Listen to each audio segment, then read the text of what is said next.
ఏమనగా ఈరోజు మన గ్రామంలో గౌరవ జిల్లా కలెక్టర్ గారి ఆదేశాల మేరకు జిల్లా పౌర సంబంధాల శాఖ వారి ఆధ్వర్యంలో తెలంగాణ సాంస్కృతిక సారథి కళాకారులచే అవగాహన కార్యక్రమాన్ని ఇక్కడ ఏర్పాటు చేయడం జరిగింది. ముఖ్యమైన విషయం ఏమిటంటే పరిసరాల పరిశుభ్రత గురించి, వ్యక్తిగత శుభ్రత గురించి ఈ కార్యక్రమాన్ని ఇక్కడ ఏర్పాటు చేయడం జరిగింది. కరోనా లాంటి మహమ్మారి మనకు 2020-21 వరకు చాలా ప్రమాదకరంగా ఎందరినో బలి తీసుకున్నటువంటి ఈ కరోనా మరలా మన ప్రాంతాలకు వచ్చే ప్రమాదం పొంచి ఉన్నది. సింగపూర్, హాంకాంగ్ లాంటి దేశాల్లో విజృంభిస్తున్నది. మన పక్కన ఉన్నటువంటి ఆంధ్రప్రదేశ్లో నిన్నటి వరకు 4 కేసులు నమోదైనాయి. మన తెలంగాణ రాష్ట్రంలో నిన్ననే నిర్ధారించారు, 1 కేసు నమోదైంది, అది డాక్టర్కి వచ్చింది. మళ్ళా ఈ కరోనా అనేది మన గ్రామాలకు వ్యాపించే ప్రమాదం ఉన్నందున మనమందరం పరిసరాలన్నీ పరిశుభ్రంగా ఉంచుకోవాలి, వ్యక్తిగత పరిశుభ్రత ఉండాలనేది తెలియజెప్పడం కొరకే రావడం జరిగింది. ఈరోజు ఇక్కడ ఈ కార్యక్రమాన్ని ఏర్పాటు చేసినటువంటి గౌరవ సెక్రటరీ గారికి, మా ఆప్తులైనటువంటి కారోబార్ గారికి ప్రత్యేక ధన్యవాదాలు తెలియజేసుకుంటూ, గ్రామ పెద్దలందరికీ కూడా ముఖ్యంగా తెలియజెప్పే విషయం ఏమిటంటే ఈ కరోనా లాంటి మహమ్మారి మన దరి చేరకుండా ఉండాలంటే మనం మన పరిసరాలన్నీ కూడా పరిశుభ్రంగా ఉంచుకోవాలి. వ్యక్తిగత శుభ్రత అనేది చాలా అవసరం. మనము ఏ పని చేసినప్పటికీ కూడా మనము ఇంటి వద్దకు రాగానే కాళ్ళు చేతులు శుభ్రంగా కడుక్కోవాలి. సబ్బుతోటి చేతులను కడుక్కున్న తర్వాతనే భోజనం చేయాలి. అంతేకాకుండా మనం ఎటు తిరిగి వచ్చినా కూడా ముక్కును నోరును తాకవద్దు. చేతులు కడుక్కున్న తర్వాతనే మనము ఏ పనులున్నా చేసుకోవాలని సందర్భంగా తెలియజేసుకుంటూ పరిసరాల పరిశుభ్రత మీద ఒక పాటను వినిపించాల్సిందిగా మా ప్రవీణ్ కోరుతున్నా.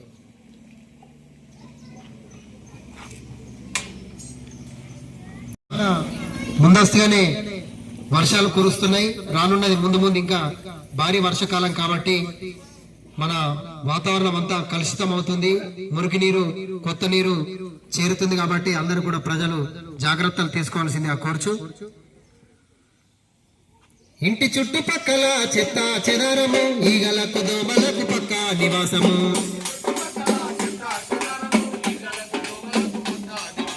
లేనిపోని రోగాలు తెచ్చు కాలుష్యము, మురికి నీరు దీనికి మూల కారణము. ఇంటి చుట్టూ మన ఇంటి చుట్టూ మన ఇంటి చుట్టుపక్కల ఈగలకు దోమలకు పక్క నివాసము. ఇంటి చుట్టుపక్కల చెత్త చెదారము, ఈగలకు దోమలకు పక్క నివాసము.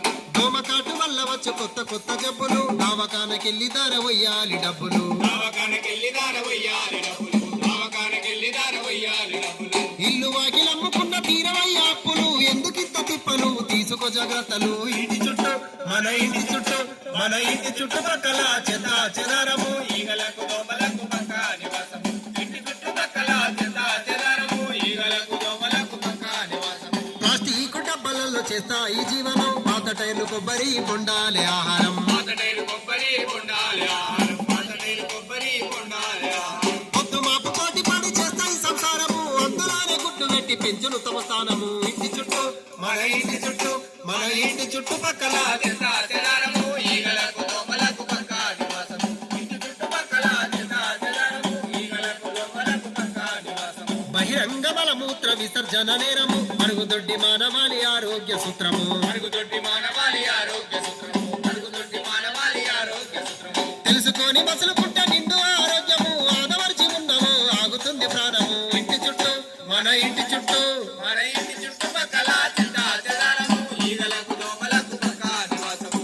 చుట్టుపక్కల చెత్త చెదారము, ఈగలకు దోమలకు పక్క నివాసము. పరిసరాల పరిశుభ్రత యోగక్షేమము, పాటించబోతే నీ ఇల్లు ఒళ్ళు నష్టము. పాటించబోతే నీ ఇల్లు వల్లు నష్టము, పాటించబోతే నీ ఇల్లు వల్లు నష్టము. నీతోనే పాడాలి మార్పుకు తొలి బీజము, ప్రతి పౌరుడి ప్రయత్నంలో పరిమళించు గ్రామము. ఇంటి చుట్టూ మన ఇంటి చుట్టూ మన ఇంటి చుట్టుపక్కల చెత్త చెదారము, ఈగలకు దోమలకు పక్క నివాసము. చుట్టుపక్కల చెత్త చెదారము, ఈగలకు దోమలకు పక్క నివాసము. ఈగలకు దోమలకు పక్క నివాసము. ధన్యవాదాలు ప్రవీణ్ గారికి. మరి ప్రజలందరూ కూడా పరిసరాలను పరిశుభ్రంగా ఉంచుకున్నట్లయితేనే మనం అందరం కూడా ఆరోగ్యంగా ఉంటాం. ఎందుకంటే ఇప్పుడు వచ్చే వర్షాకాలం మనకు కొత్త నీరు వస్తుంది. మా మిత్రుడు చెప్పినట్టు కొత్త నీరు వస్తే జలుబు దగ్గు లాంటి వ్యాధులు వస్తాయి. అంతేకాకుండా మనము ముఖ్యంగా ఈ వర్షాకాలం ఏంటంటే ఈగలు దోమలు ఎక్కువగా ఉంటాయి. వాటికి తగ్గట్టుగా మనం మన ఇంటి ముంగట చెత్త చెదారం వేసుకున్నట్లయితే ఆ దోమలు ఈగలు అనేటి మన ఇంటి వెళ్తల మనం తినే ఆహారం మీద వాళ్తాయి.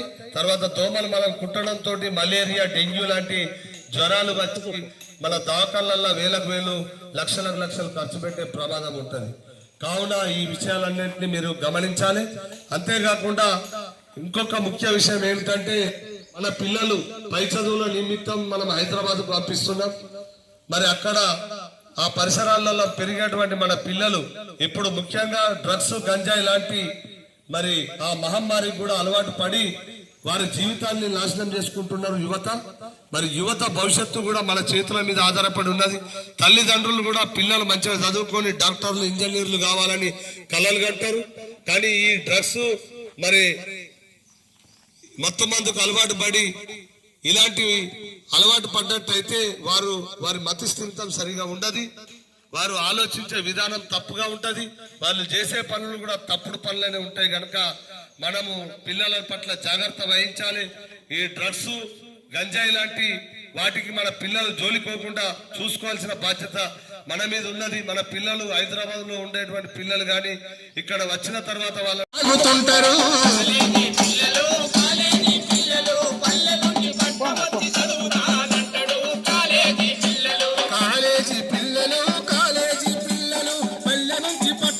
చదువుకుంటానంటారు, గంజాయి తాగుతుంటారు.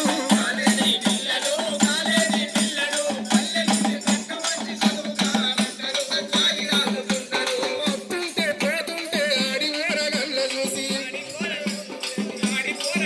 మరి అత్తుంటే పోతుంటే ఆడి ఊరగల్ల చూసి, ఆడి ఊరగల్ల చూసి రోగి వేషాలు వేసి అమ్మాయిలను ఏడిపించి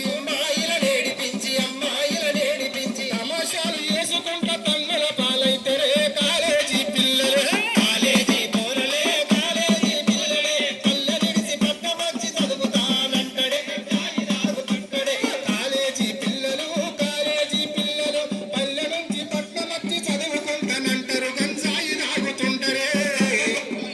గంజాయి తాగుతుంటారు, చదువుకుంటానంటారు, గంజాయి తాగుతుంటారు. చిరంజీవి సినిమాలంటే చిందులేస్తారు వారు, ఇస్కీలు కరంటీలు పసందుగా లాగుతారు.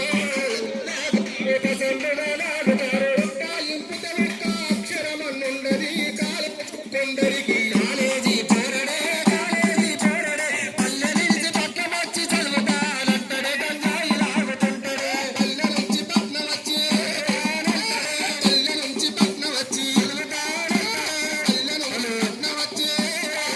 అగో కాలేజీ పోరడు, పల్లె నుంచి పట్నం వచ్చి చదువుకుంటానంటాడు, గంజాయి తాగుతుంటాడు.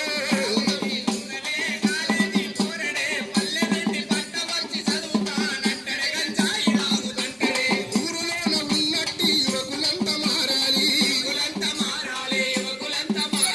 చెయ్యి గలపాలి, చెడు మార్గం వదలాలి. ఊరులోన ఉన్నట్టి యువకు మారిపోవాలి, చెయ్యి గలపాలి, చెడు మార్గం వదలాలి. అలా పల్లె బాగుపడేటి పనులు చెయ్యాలిరో కాలేజీ పిల్లలు.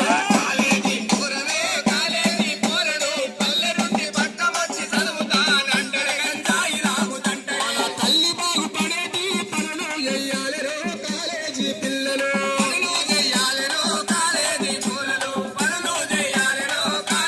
పిల్లలు. కాలేజీ పిల్లలు. ధన్యవాదాలు. మరి యువత చెడు మార్గం నుంచి బయటపడాలంటే వాళ్ళను మనమే తల్లిదండ్రులైన మనమే జాగ్రత్తలు తీసుకోవాలి. దయచేసి అంటే ఈ విషయం చిన్నగా తీసుకోవద్దు ఎవరైనా కూడా. గతంలో గంజాయి డ్రగ్స్ లాంటి పదార్థాలన్నీ కూడా ముఖ్యమైన నగరాల్లో మాత్రమే ఉండేవి. అంటే బెంగళూరు, తర్వాత బాంబే లాంటి నగరాలలో, చెన్నై లాంటి నగరాలలో, హైదరాబాద్ పట్టణంలో ఉండేటి. ఇప్పుడు ఇవన్నీ కూడా గ్రామాలకు కూడా వస్తున్నాయి. ఇది చాలా పెద్ద ప్రమాదకరమైనటువంటిది. దయచేసి గతంలో పిల్లలందరూ సిగరెట్లు తాగేవాళ్ళు, బీర్లు విస్కీలు తాగేవాళ్ళు. వాటికంటే కూడా ప్రమాదకరమైనది ఈ గంజాయి డ్రగ్స్ లాంటి పదార్థాలు. ఎందుకంటే గంజాయి డ్రగ్స్ సేవించిన పిల్లలు వారు ఆరోగ్యపరంగా నష్టపోతారు. వాళ్ళు చేసే పనులు కూడా చెడ్డగానే ఉంటాయి. వాళ్ళు ఏం చేస్తున్నారు అనేది వాళ్ళకి తెలియదు. మన తల్లిదండ్రులతో గొడవ పడతారు, బయట కూడా గొడవలు పడతారు, మర్డర్లు చేస్తారు, మానభంగాలు చేస్తారు. ఇప్పుడు జరిగేటి అన్నీ కూడా మనం టీవీలలో చూస్తున్నాం. ఈ డ్రగ్స్ గంజాయి తీసుకునే వాళ్ళు ఇట్లాంటి ప్రమాదాలు జరిగే పరిస్థితి ఉన్నది కనుక మనము మన పిల్లల పట్ల జాగ్రత్త వహించాలని తెలియజేసుకుంటూ మరొక్కసారి మరి కరోనా లాంటి మహమ్మారి మళ్ళా మన ప్రాంతాలకు వచ్చే ప్రమాదం ఉన్నందున అందరూ జాగ్రత్తగా ఉండాలి. వ్యక్తిగత శుభ్రాన్ని మనం పాటించాలి. శానిటైజర్తో చేతులను కూడా ఎప్పటికప్పుడు శుభ్రపరచుకోవాలి. మనము పల్లెలల్లా సబ్బులతోటి కూడా మంచిగా చేతులు కడుక్కోవాలి. మన వ్యక్తిగత శుభ్రంగా ఉంటేనే మనకు ఈ కరోనా లాంటి వ్యాధి మనకు రాకుండా మనం జాగ్రత్త పడవచ్చు. అంతేకాకుండా వ్యక్తిగతంగా మనము ఇప్పుడు తీసుకోవాల్సినటువంటి జాగ్రత్తలు, ఎవరైతే జలుబు దగ్గు జ్వరం ఉంటుందో వాళ్ళకు కొద్దిగా మనం దూరం ఉండాలి. అంటే దగ్గు జలుబు అనేది వాతావరణం బట్టి కూడా వస్తుంది, కానీ అంత మాత్రానే కరోనా అని అనుకోవద్దు. చూసుకోవాలి, చూసుకొని జాగ్రత్తగా ఉంటే చాలా మంచిది. కావున ఈ విషయాలన్నీ మనం గమనించాలి. ప్రజలకు కూడా ఎలాంటి వ్యాధులు సోకినా, ఎలాంటి జ్వరాలే కానీ దగ్గులే కానీ ఇంకేదైనా ఆ అనారోగ్యానికి గురైనట్లయితే మనము ప్రభుత్వ ఆసుపత్రులు చాలా చక్కగా ఉన్నాయి. ప్రభుత్వ ఆసుపత్రుల్లోనే మీరు అందరూ కూడా ట్రీట్మెంట్ తీసుకోవాలి. గవర్నమెంట్ దవాఖానకి ఎందుకు అని అనుకోవద్దు. గవర్నమెంట్ దవాఖానలో కూడా ఎండీలు ఉన్నారు, మరి గైనకాలజిస్టులు ఉన్నారు, తర్వాత రేడియాలజిస్టులు ఉన్నారు, తర్వాత నరాల డాక్టర్లు ఉన్నారు, గుండె వ్యాధికి సంబంధించిన డాక్టర్లు ఉన్నారు, గ్యాస్ట్రో అంటే మనకు అరుగుదలకు సంబంధించిన డాక్టర్లు ఉన్నారు. ఎందరో డాక్టర్లు కూడా ప్రభుత్వ హాస్పిటల్లో ఉన్నారు.